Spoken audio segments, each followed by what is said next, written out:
ഗോവിന്ദ് പത്മസൂര്യയുടെയും ഗോപികയുടെയും വിവാഹം കഴിഞ്ഞിരിക്കുകയാണ്. തൃശൂർ വടക്കുംനാഥ ക്ഷേത്രത്തിൽ വെച്ചാണ് ഇരുവരുടെയും വിവാഹം. അടുത്ത ബന്ധുക്കൾക്കും സുഹൃത്തുക്കൾക്കും ഒപ്പമാണ് വടക്കുംനാഥന്റെ മുന്നേ വെച്ച് താലികെട്ട് നടന്നത്. പുലർച്ചെ ക്ഷേത്രനടയിലെത്തിയ താരങ്ങൾ പ്രദർശനം പൂർത്തിയാക്കി ഭഗവാന്റെ മുന്നിൽ വെച്ചാണ് താലികെട്ട് നടന്നത്. ഒരുപാട് ആരാധകർ കാത്തിരുന്ന ഒരു താരവിവാഹമായിരുന്നു ഇരുവരുടെയും. കഴിഞ്ഞ വർഷം ജൂലൈയിലായിരുന്നു എല്ലാവരെയും നെട്ടിച്ചുകൊണ്ട് ഇരുവരുടെയും വിവാഹ നിശ്ചയം കഴിഞ്ഞത്. വിവാഹ നിശ്ചയം കഴിഞ്ഞ ശേഷം ആരാധകർ ഇരുവരെയും ഏറ്റെടുക്കുകയായിരുന്നു. ജിപിയുടെയും ഗോപികയുടെയും വിവാഹത്തിനായി കാത്തിരിക്കുകയായിരുന്നു.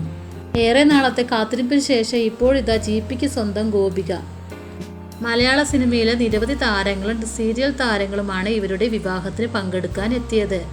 കശവ സാരിയിൽ ടെമ്പിൾ ഗോൾഡ് ആഭരണങ്ങൾ അണിഞ്ഞാണ് അതീവ സുന്ദരിയായി ഗോപിക വിവാഹത്തിനെത്തിയത്.